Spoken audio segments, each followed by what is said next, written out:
aqui no nosso VegCast em Jaraguá do Sul, com a nossa embaixadora Bárbara Rubim. Tudo bem, Babi? Tudo bem, Harry, com você? Prazer estar aqui. Tudo certo. Obrigado pela visita. Acho que ontem tu visitou bastante coisa aqui na VEG, né? Fizemos um reconhecimento do Parque Fabril. Incrível, por sinal, viu? Preciso dizer que, assim, eu já sou fã da VEG há anos, mas depois de conhecer mais de perto também a empresa é impossível não se apaixonar. É muito legal, né? Os engenheiros chamam de VEGland, que nem tu botou lá. É. Legal, Babi. Obrigado pela visita. A ideia hoje talvez é a gente falar um pouco do mercado solar, uma retrospectiva um pouco de 23 e um pouco do que a gente espera para o 24. Boa. O que tu acha? Vamos puxar um pouco o 23? Bora. E aí, qual foi a tua visão de 2023? 23 foi um ano que desafiou corações, né? Assim, acho que começou...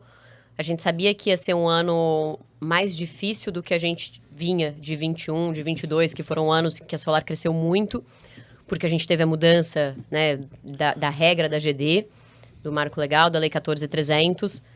E eu diria que o primeiro semestre foi para os fortes, e no segundo semestre a gente começou a dar uma recuperada, né? Uhum. O primeiro semestre a gente também sentiu, né? O primeiro trimestre, vamos dizer que teve uma onda ainda vindo de 22, né? O pessoal ainda... Tinha um pessoal ainda que achava que ia ser o ano inteiro assim, né? Se empolgou, contratou gente. Mas o segundo trimestre e o terceiro foi meio avassalador, né? Porque muito diferente, né? Eu acredito que foi uma antecipação de demanda do outro ano, né? Não é uma questão que o solar parou, né? Por causa da mudança de regra, mas o pessoal se antecipou, né? Entendeu? Então, acho que até... terceiro trimestre foi complicado, mas o último trimestre animou 2024. Né? Concordo.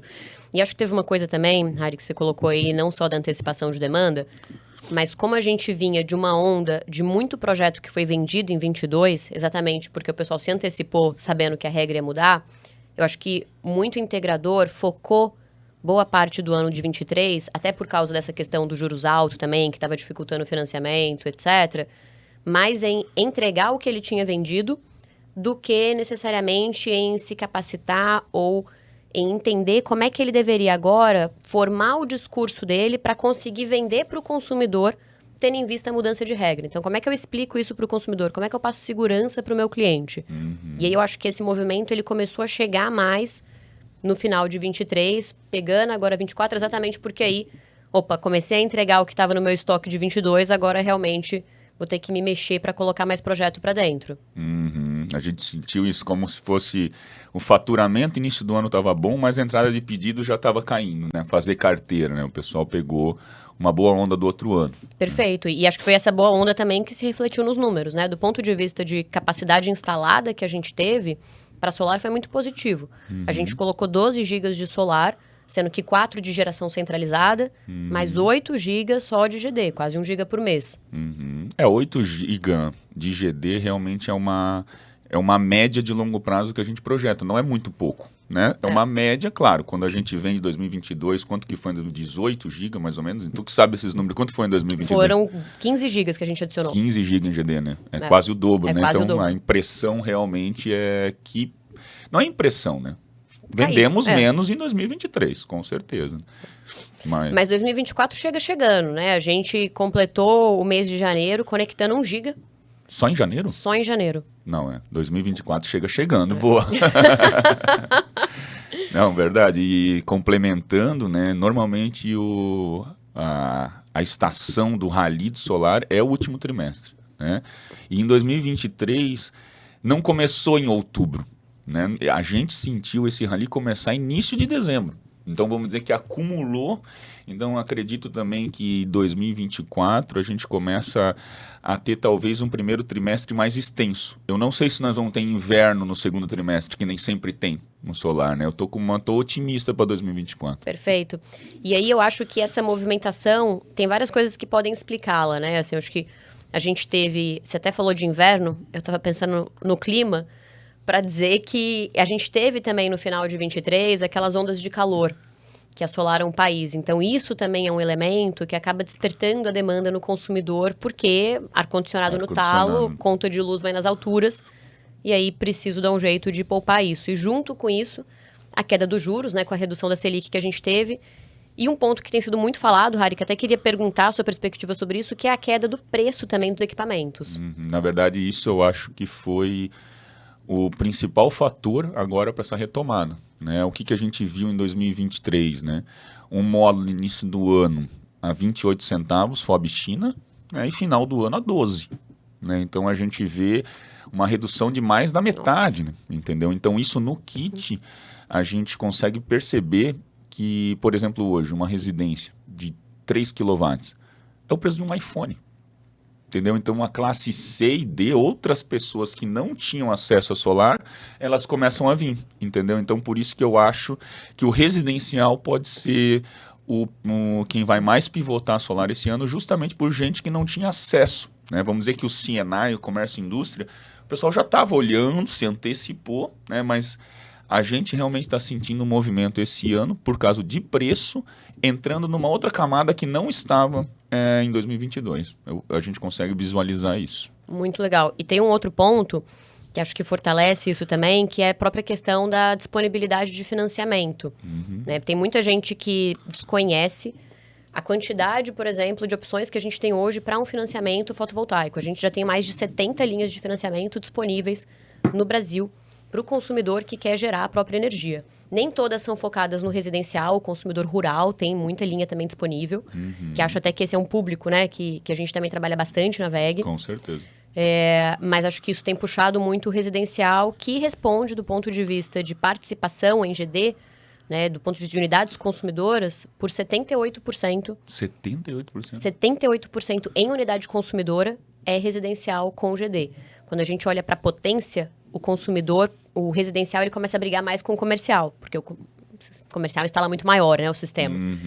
Mas a gente tem 78% das 3,5 milhões de unidades consumidoras com GD sendo residenciais. Olha só, bastante coisa. Meio legal do residencial também é que assim, né, a WEG está bem posicionada em usinas, em trifásico, e realmente esse mercado maior, com o preço da energia muito baixo, ele está meio duvidoso. Claro, a médio e longo prazo a gente não tem dúvida, né? Mas a curto prazo, será que ele migra para o Mercado Livre? Será que ele não instala depois? Perfeito. E o residencial não tem essa, porque o residencial é ar-condicionado, é quase um utensílio já, fica como se fosse uma segurança, um conforto, claro, sustentabilidade, mas no residencial a gente não vê interferência no preço de energia, por exemplo. A distribuidora não baixou o preço da energia. Não, inclusive a projeção da própria ANEEL é que em 2024 a gente vai ter uma alta média no Brasil de mais ou menos 10% na tarifa. Porque a tarifa também tem mais um monte de coisa, né?